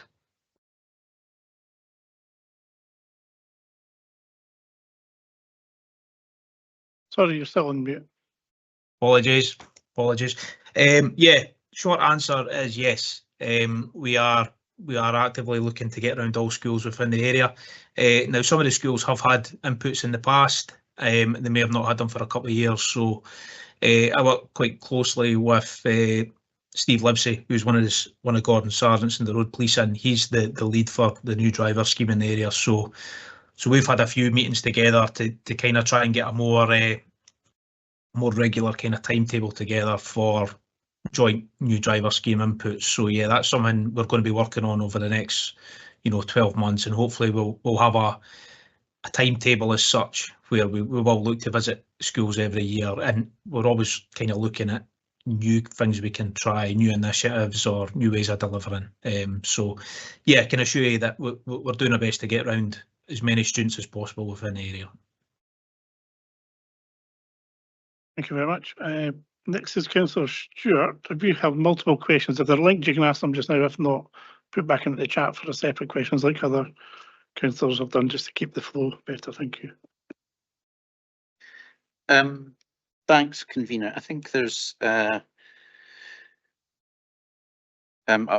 probably separate questions, so I'll come back. I think this is a question on the next first slide. There were some. The biggest number was of in the breakdown of attendances was for serious RTCs, but you said you didn't always attend all of the serious RTCs. Some of them were some of the things that fell into the serious category could be a broken finger or a broken hand, and that didn't class as serious. I just wondered, is that serious category, that could presumably also be non-fatal but resulting in paralysis? So anything from a broken finger up to, a really consequential outcome for a person involved. And I wondered whether that serious category was too broad in terms of everything that it encompasses. Yeah, so the numbers from serious casualties within my slides, they're taken from SFRS Power BI stats, and that'll be directly taken from our incident recording system. So that's basically the incident commander who's attended that incident will fill in all the information regarding any casualties at the incident, and it's based on their opinion. So we don't go down into that kind of detail as much as Gordon was describing, with broken fingers and stuff like that. Our stats are based on that kind of professional judgment of the level of seriousness of the injury. So I would say, from our point of view, if an injury has been classed as serious, it's probably quite apparent it's a serious injury, be it broken bones or spinal injuries, neck injuries, potentially things like that. So yeah, our side of serious injuries tend to be kind of the quite obvious ones, whereas I would imagine maybe the serious from the Police Scotland side is maybe a bit more clinical, and it maybe delves down a bit deeper into the stats and that, if you understand what I mean. Thank you. Gordon, do you want to come back on that at all? Because it was part of your slides. Yeah, Nick's probably summed it up quite well. That's probably accurate reflection. When we deal with any collision involving an injury, a crash report needs to go in, and it obviously has whatever injury is on that. And then, as I said, it can be, like you quite rightly say, a likely to prove fatal one or a broken finger. but that's just the way the categories are in relation to a serious collision, if it's broken bones, etc. Again, it's maybe a bit outdated because I think actually still comes from the definition from the Road Traffic Act in 1988. So our stats, though, however, reflect that in whatever it is, but you obviously we need to go into individually to each one. But as Nick says, I mean, obviously a lot of the times you wouldn't call fire and rescue for a minor collision, but they'll be at the majority of ones we're at, there'll be a serious LTP, which is likely to prove fatal or otherwise as well. Thank you very much. I think when you do your stats, I think the detail helps, especially for councillors when we're assessing the performance stats. When we have them, so that's good. So next is Councillor Braun. So if we can have one of your questions, Councillor Braun. Yeah, thanks, convener. If I may, most of this original question has been answered by Gordon, but if I could just tack that on, the other question I was going to ask him was, main question was, we hear a lot about community speed watch, where local communities have their own speed gun. I just wonder what your thoughts were on that and how successful they've been in your experience. And the other bit, which if I may just tack on, because I was asked the question already, it was just on the drink driving. I know we haven't got the figures there, but are you finding drink driving is falling with all the advertising that goes on? Is that successful? Yeah, I think definitely the drink drive is coming down without a doubt. Unfortunately, replaced by drug driving. But again, I think it's just seen as not as socially as acceptable as it used to be. Drink driving, whereas drug driving seems to be going a bit under the radar just now. In relation to the community speed watch, yeah, I definitely think it's a good thing. I know our community officers within Perth and Kinross area go out as often as they can to try and assist doing speed enforcement in some of the villages as well as within the towns as well. So anything like that obviously helps as best we can. Our main priority is the trunk roads ultimately and the main roads, but anything like that obviously it's a good thing, and yeah, should obviously be continued going forward. Thanks very much for that. Thank you, convener. Thanks, Rob. So I'll go to second questions now. We're going to Councillor Mayor. I'll go to you first since you're up there. Thank you, convener. My second question was to Nick, and it was about the training sessions you were talking about earlier on, and particularly the biker down one. I thought just sounds like it's going to have amazing repercussions. And I wonder, how would community groups go about contacting you if they wanted to, you know, put that training on for their membership? Thank you. Thank you. Short question is just get in touch with myself. I'm happy to keep you updated with the progress, and then yeah, going forward, I can help set stuff up if that would be of interest. Thank you very much. Councillor Smith. Thank you, convener. My question would be to David in the road safety team. Your presentation was excellent, and touching a wee bit on Councillor Mary regarding the cyclist situation. I find it more and more happening that you're driving down about dusk time, evening times, and we've got bikes flying about there with no lights on the pavements, almost like it's daring you to catch them or to knock them down situation.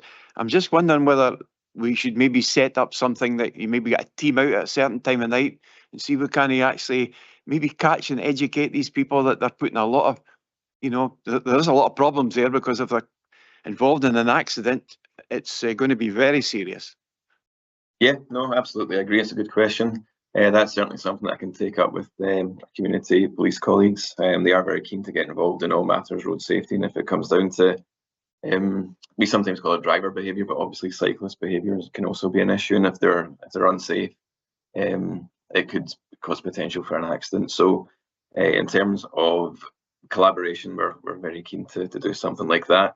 What we'd do is, what we'd say to communities when they report things like this to me is give me an idea of an area and a time, and send it over to me, and from that we can help build a case between ourselves and the community police, and we can make sure we're there at the right time with a description, and a better chance to catch people, and then, as you say, educate them. So more than happy to take that on. Thank you. Thank you very much. Right, so the questions we've got left, Councillor Braun, I'll take you next, and you can answer your questions, ask your questions that you have left, and then I'll take Councillor Stewart for his questions that he has left as well. Councillor Braun. I've got this one, and there's a general one afterwards. Do you want me to keep those separate at the moment? Yeah, no, you just go for it. Go for all of them? Yep. Yep. Okay. Let's The get it first done. question. All right. Okay. Answer my own questions might speed things up. First question was for David. We talked about you're working with communities for speeding. We've talked about community speed watch. You've talked about the pop-up policeman. How do you prefer to do these? Is it like, are you more likely to do them on an individual basis with residents, or do you prefer to try and do it through the community council, or like get some sort of forum together and talk that way? Because obviously we all have stuff. I've got constant black spots which is coming up. Gordon will probably know some of them, but how do you prefer to do it? That's my first question. To be honest, it can work either way. I've gone to community council meetings and I've met with residents on one-on-one basis. I think when somebody has a concern, it normally follows suit that at least 5, 6, 7 other residents will have the same concern. So we'll all meet at the same time for a site visit. We'll go for a walk. I'll take Youthful, for example, recently. I had a site visit there, and it took about a year and a bit, but we've since seen like a one-way system get introduced to Youthful around the school. It just highlights a little bit, puts a little bit of highlight on the road safety issues in those areas. So, like I say, I can meet residents one-to-one. I can arrange for some traffic and network colleagues to come out as well, so that they can give some engineering advice. And if there's road safety issues like, say, speeding and things like that, we'll work with Police Scotland and we'll look to try and get some sort of enforcement carried out. But the first step is just get in touch with me and see what we can do from there. And I'm happy to have a chat or come out or have a phone call or anything. Okay. Really. Thanks for that. I'll be in touch with you on that then in due course. And then just if I may, Camille, a general question for all three, and I touched on this with Gordon a while back. Obviously, we talked about mobile phones and the concern. Obviously, the reason behind the legislation is the distraction if you're using a mobile phone when you're driving. So my question for all three really is, and your thoughts are, now that motor manufacturers are now putting everything, it seems to be, into the infotainment screen on a car, all your ventilation controls, air conditioning, heated seats, obviously the radio, although the radio controls tend to be on the steering wheel now. Is this further distraction, which could be a concern? You know, you're driving along, you're trying to change the heat in your car, you've got to fiddle through a screen. You're in a similar situation using a mobile phone. I mean, is this a concern? You feel that road safety will be getting worse because of the fact that you have this distraction now? All the manufacturers seem to be going this way. And your general thoughts on all of you, perhaps, on this? Personally, I think anything that takes your eyes off the road and distracts you is a cause for concern. I know that they're trying to make cars safer and roads safer, but anything that's physically taking your eyes off the road should be raised as a concern in my book. I don't know how others feel, but that's personally how I feel. Yeah, that's probably true. I'd heard last week there's a couple of the motor manufacturers starting to move back away from that to traditional controls because they're realising that is an issue. But again, I think, it depends on the manufacturer and money and cost, I guess, for them having to change all their vehicles back to the traditional method of changing heating and what have you in vehicles. So yeah, it'd be interesting to see what happens going forward if it all follows suit. Yeah, I would just add, it's a topic that comes up when we're doing our school inputs and stuff, when we're dealing with the mobile phone side, and the question always comes up, what about my sat nav and things like that, and we'll give our advice and what we think's responsible, and it's always usually pull over if you can to if you need to make a phone call or you need to adjust your sat nav, don't do these things while you're driving because you're taking your attention off the road. So we try and ram the message home as much as possible about the distractions that are in modern vehicles, and just try and, as I say with everything, we try not to be don't do this, don't do that. We just try and give the students as much information as possible to make informed decisions, and hopefully they will make the right ones. And going forward, you know, we can embed a road safety kind of ethos in the young kids, and we hope that continues into adulthood. You know, that is believed to be the kind of way forward. So yeah, between us all, we're all doing kind of what we can. Okay, fine. Thank you all of you for that. Thanks, Convener. Thank you very much, Councillor Stewart. Thanks, Convener. So I think it's a question for Gordon. In terms of your slide on the road policing priority routes, I noticed that the A93 and A923 in my the ward I represent, Strathmore, were there, but not the A94. But if I went back and looked at the map which plotted where the serious incidents were, you could actually see a dark line going up the A94. Mention was made of the opening of the Cross Tay Link Road, which will actually be in 5 days' time. And so I just wondered how you link the serious and fatal RTCs to where the road policing priority routes are, and whether or not there were plans for the A94 with an increased volume, an increased weight of traffic projected after the opening of the Cross Tay Link Road, whether there were plans for that to come onto the priority routes. Clearly, you have been getting access to my emails. As of the 1st of April, the A923 is dropping off our priority list and the A94 is going on it. Obviously, this is just in conjunction to the 3 quarters that we've mentioned for the end of last year. So yeah, the A94 will be going on from the 1st of April, and I've disseminated that out to all my staff for more regular patrols, because I think I said this to Nick and David not too long ago, that I can see an increase in serious collisions on the A94. Now, given most of the traffic probably coming from Aberdeen, I'll probably end up turning off at Forfar and heading out that direction, potentially to head back north up the A9 towards Inverness. So we'll have more patrols on the road, and I know the camera partnership obviously sit on that road reasonably regular as well. And that's the thing, it is in theory a good fast road, hence why all our police advanced driving courses and patrol cars go on that road. However, it's also a very slow road at times with agricultural vehicles and HGVs. So that's fine if you're a good and competent driver and overtake at the right times. However, we all know probably that a lot of people aren't in that category. So there is already, as you allude to, collisions that have been on that road. Thankfully, nothing extremely bad for a while.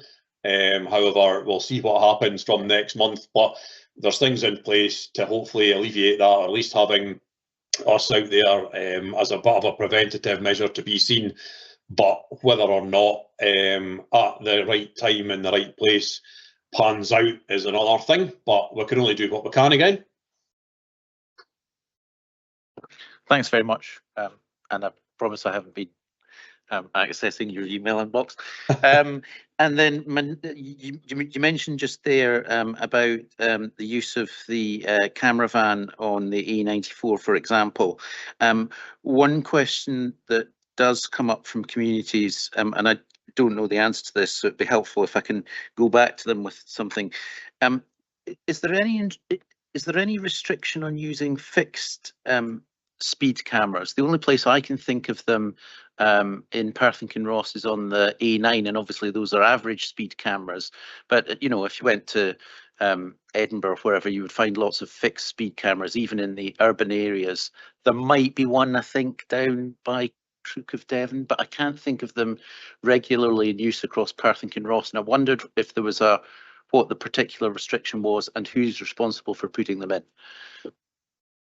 I know they've kind of moved away from fixed cameras here in Tayside a good few years ago, predominantly down to the fact that, in theory, that didn't really work because all it done was slow down traffic for that length or that stretch of where the camera was, and then immediately thereafter cars just sped up. And I know there was some test done in that regard using unmarked police cars, and that's exactly what happened. As I'm sure some of you who see that, as I used to as well myself, coming down the A90, the cars would go obviously off duty. There'd be cars flying past you. You come up to the speed camera, they'd be down at 70 mile an hour and then away again. And that was the downside to static speed cameras. Hence, the mobile units or vans are a bit more robust in the sense that they can be any place at any time, and I suppose ultimately take people off guard. And I think that was the main reason for that. Although at a recent meeting I had with one of the camera partnership managers, I think they were looking to reintroduce one on the A90 on the Kingsway in Dundee. But again, I had obviously advised them that the reason wasn't the right reasons for that, because where they were going to put it, yes, again, it would slow people down. But the main reason that the camera van gets a lot of people exceeding the speed limit there is because 400 yards away is the drop down from the speed limit from 50 to 40, and people or a lot of people don't slow down at time, and then they go through it. So to be honest, it's one of these things again. Yes, it could be good, and yes, it could be effective, but probably only for 200 or 300 yards on that stretch of road.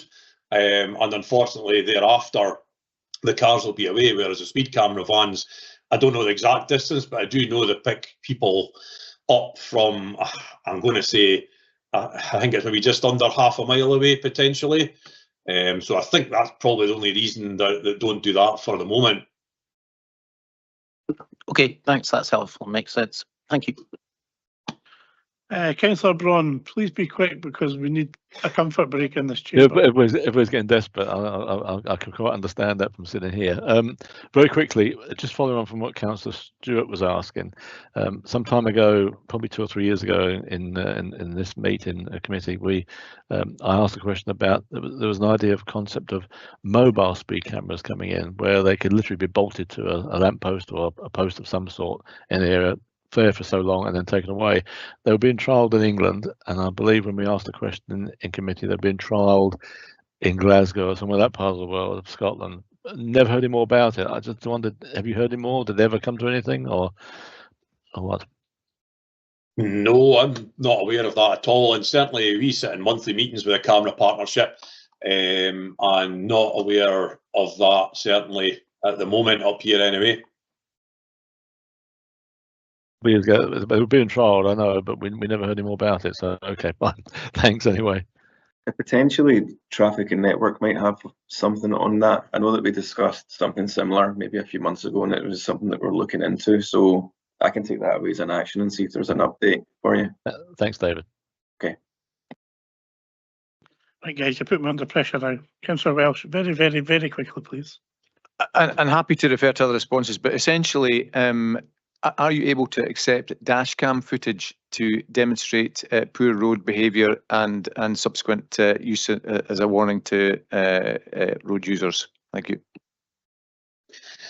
Yes, we do, but a lot of the time the issues we have is the capacity to do it. As I say, with shortage of staff, I would go to our divisional colleagues when these come in, and it could take a long time for them to get round to it, and then you need to weigh the options up with, is it proportionate with what needs done inquiry wise. I agree it's a good thing, but as I say, I just don't think our divisional colleagues have the capacity to deal with everything that comes in that regard. Thank you very much. I've been left with one question because nobody asked it. It's a quickly yes/no answer from any of you. Is there going to be a national speeding campaign? Because we've heard a lot today about the local stuff and the local education, and that's all brilliant. But I think stuff on either Scottish-wide or UK-wide, is there anything on the horizon that you are aware of? We completed one for Police Scotland at the tail end of last month. We had a national speeding campaign. The only comment I can say on that is, did you? Which is maybe the reason why I asked the question. But anyway, thank you very much, gentlemen. This has been a very good session. As I say, this is always a topic that excites lots of questions, as you can see, and it's taken us nearly 2 hours to actually go through all this. But that's why we think it's so important to do. So thank you very much, and thank you, councillors, for your questions. So as I've intimated in the chat, we're going to take a 5-minute comfort break, or the convener is anyway, and we'll be back in 5 minutes. Thank you.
Thank you very much, ladies and gentlemen. That's us back for item 7 on our agenda, which is allotment site regulations.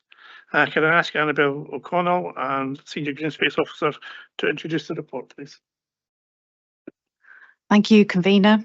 So yes, I'm Annabel O'Connell. I'm team leader for the policy and projects team within as a part of Community Green Space. And I'm delighted as my first ever committee appearance, so please be nice, to introduce the allotment site regulations report produced by members of my team and has been brought today to committee for approval. So the regulations have been written as a requirement of the legislation of Part 9 of the Community Empowerment Scotland Act 2015, as set out in Appendix 1 of the report. In Perth and Kinross, there are 6 allotment sites on land owned by the local authority and a further 7 on private land, and these sites will not be impacted by these regulations. The allotment site regulations have been made in conjunction with existing community allotment associations' own regulations, leases and constitutions. Any discrepancies between allotment site leases and the allotment site regulations, then the lease will take precedence. The Act states which provisions local authorities must include in the regulations, such as, for example, allocation of allotments, rent, cultivation of allotments, maintenance of allotments, the keeping of livestock, which includes poultry, and even the keeping of bees. So, as previously mentioned, the regulations have been made using the CAA's, so Community Allotment Association's own rules and regulations and their leases and their constitutions. However, there are some points that have been added into these regulations. So firstly, they stipulate that all associations report on their waiting list figures to the council, so twice a year in May and December. So the reason for this is it helps fulfil the council's obligations to monitor the allotment waiting lists. So no person is on the list for more than 5 years, and the number of people on the list does not exceed 50% of the number of plots. To make the process of solving disputes clearer as well, which is the one of the added points. So in the first instance, disputes would be resolved between the plot holders and the association, but the associations and plot holders can also seek guidance from the council. Thirdly, where there are conflicts between existing associations' own rules and regulations and leases, so for example, on the keeping of bees or dogs on site and burning and bonfires, the regulations make provision for different regulations for different allotment sites.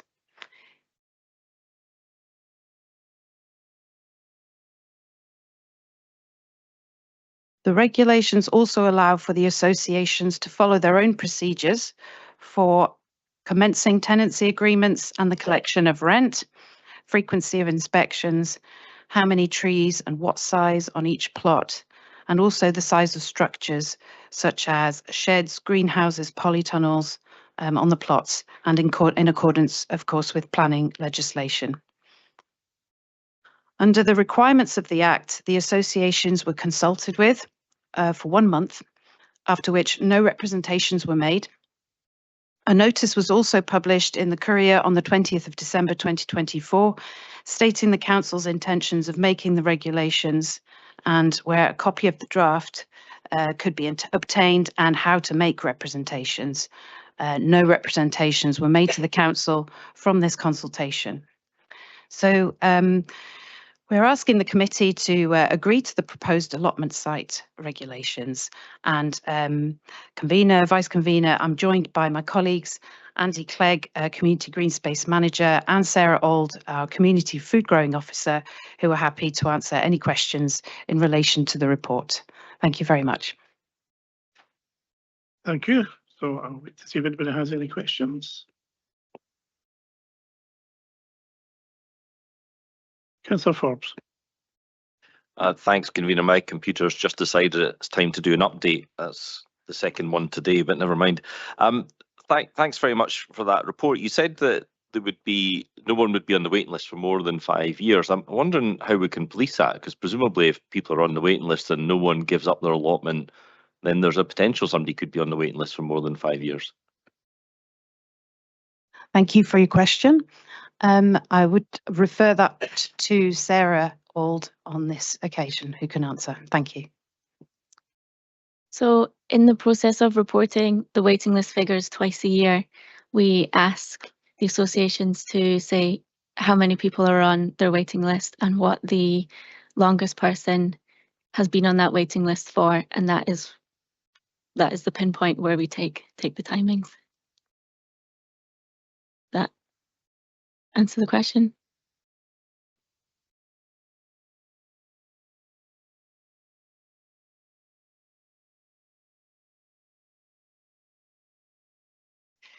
I think the purpose of the question is to see what it is that we can do if people are on the waiting list for that exceeds that amount of time.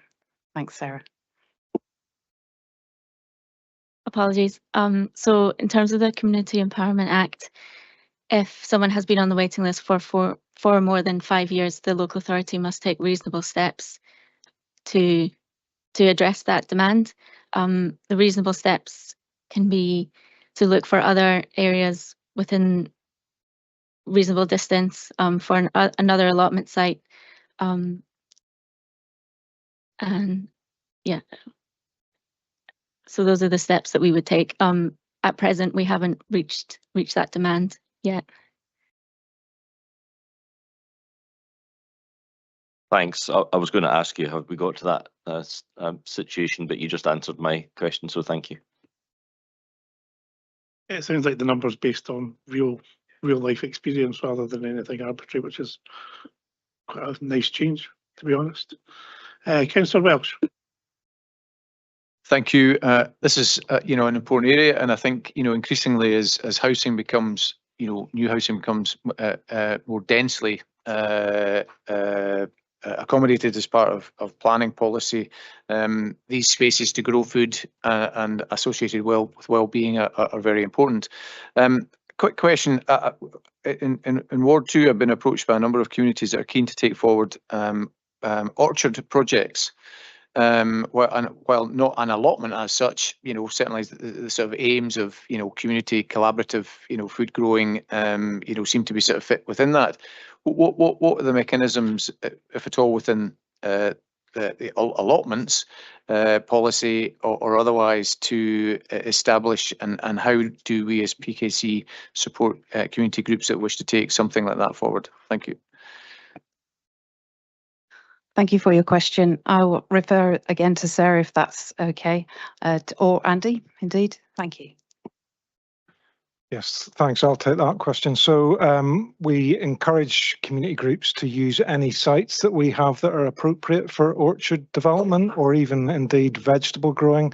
And there are communities out there that have been taking those initiatives on. Also, if we do any sort of park upgrade or local green space projects, orchards are quite often an option. And we actually have had quite a few groups establish allotments on our sites. So obviously we'll maybe help facilitate that if it's not on sites that we own or manage, but certainly if there's an opportunity to do it on any sites that we have and we're doing upgrade work, we'll encourage communities to do that sort of thing.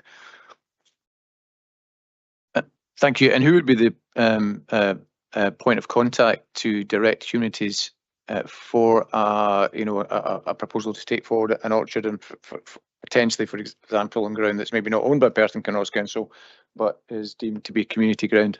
Thank you. So it's best to refer that to Sarah in the first instance. She's coordinating that sort of local demand within those particular localities. So she'll be aware of ground and communities and people can help with that sort of thing. Yeah. Thank you very much. Councillor Mayor. Thank you, Convener. I'd like to ask a question based on Appendix 2 on page 23, where you have the map of the allotments and then some charges below them. Okay, I just wonder, obviously I don't have in-depth knowledge of the locations and the contents of these particular allotments, but I was struck by the fact that the South Perth Community Garden at Glengarry Road obviously has just got a token rent beside it. What is the difference between that property and grounds compared to the other ones? Because some of the other ones also look like they might not be traditional allotments, being as they're based on, you know, one site. Thank you. Thank you. That's a really interesting question, and I think, again, sorry about my colleagues there, would have more in-depth knowledge of those sites more specifically. So thank you, Sarah. Thank you for your question. To my understanding, when we establish a lease or we look at the ground for a new allotment site, we will work with our colleagues in estates, and they will survey the land and quantify how valuable that land is, and establish how much we would ask for rent for the association.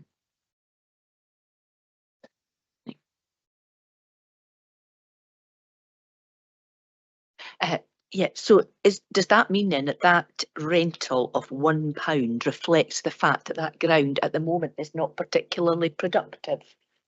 Thank you. Yes, that's to my understanding. Yeah. Thank you very much. Councillor Stewart. Thanks. Apologies for that scratching noise. I've just managed to destroy my microphone.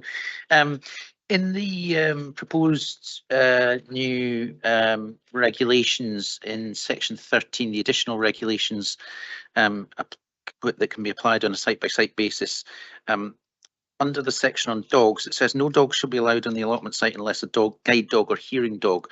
And I just wondered, my understanding is that there are other types of service dogs for conditions other than blindness or deafness that are available. And I wondered whether it would be worth expanding that out to include service dogs generally rather than just the blind and hearing dog, guide dogs and hearing dogs. Thank you for that observation. Yes, I think we could take that into consideration, certainly, for an amendment. Thank you. Yeah, I'm happy with that. I understand that some people have therapy dogs for PTSD, etc., etc., and that's obviously having an allotment helps with that, and then the dog goes with it. Thank you very much. Thanks for raising that. Bailey Broch. Thank you, convener. Well, most of my questions have been asked, but what I will say is I do welcome this paper, and but one question I would like to ask is, I know there's none in my area, and hopefully someday there will be, but if an area has been identified, what is the time scale that it can take for the process to go through for allotment if it's in favour of that area? Thank you for your question, Betty Brock. I think Sarah can also answer this question for us. Thank you. Of course, it depends site by site. I haven't personally gone through the process yet in the council, but to manage people's expectations, I do say to groups that I'm working with to expect perhaps a two-year process for the site to become available. But Andy might be able to add to that. Yes, thanks. Yes, I was involved back in, I think it was 2010-11 when we started the Community Allotment Associations. It does very much vary. If we've got willing landowners and a fairly straightforward planning application process where it's not on our ground, then it could probably be within the 2-year period. But obviously, if we've got to find ground and potentially acquire it, against a landowner's wishes, that could take a lot longer. So it really just depends on the individual circumstances. But if everybody's willing, there's no reason why it couldn't be done well within the 2-year period. Thank you very much. Councillor James's question has been asked, so I have no further questions. So thank you very much, Annabelle, and thank you, Sarah and Andy here. Thanks for your questions and answers here. I will now move the report. The Allotment Site Regulations Report provides an overview of the allotment site regulations for all allotment sites on land owned or leased by Perth and Kinross Council and seeks approval for these regulations. The Perth and Kinross Council Food Growth Strategy was approved in October 2021 following public engagement in both 2019 and 2021. This strategy aligns with the Scottish Government's vision on enhanced community health and wellbeing by promoting fruit and vegetable cultivation. One of the key objectives of the strategy is to develop allotment site regulations in accordance with the Community Empowerment Scotland Act 2015. This act defines an allotment as land used primarily for growing vegetables, fruit and vegetables, or flowers not for profit. It also requires local authority to establish allotment site regulations for land they own or lease and mandates consultation with interested parties before finalising regulations. Pethingill Council has developed management model with community allotment associations who manage day-to-day activities, rent, collection, waiting lists and plot allocation. The council supports communities in creating allotment sites by establishing community allotment associations, identifying suitable land and providing training and guidance. Since 2011, the council has supported the creation of 4 additional allotment sites, totaling 6 sites for PKC land and 7 on private land. I move this report and ask committee to approve the recommendations as outlined in section 3.2, 3.3 regarding the proposed allotment site. And I also now add the slight amendment we have regarding dogs on the site, extending that to the provision for other type of therapy dogs associated with that. Obviously, these aren't just for pets. These arrangements will not only better support community allotment associations in managing their sites, but provide a standard template for new associations and ensure fairness to plot holders across all allotment sites through standardised regulations. I'm happy to move this report. Can I ask Councillor McCall to second the report, please? Happy to second the report. Thank you very much. Do we have any comments on the report?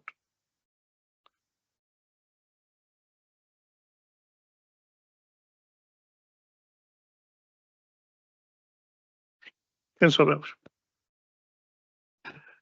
Back to my previous comment in terms of planning regulations and place plans within, for example, the developing LDP3. What input?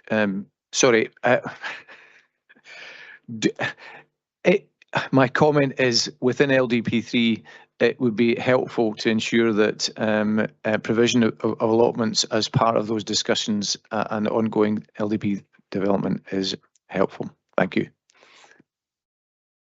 Thank you very much. I don't see anybody else wishing to comment on this paper. Can we agree the recommendations as amended set out in this report?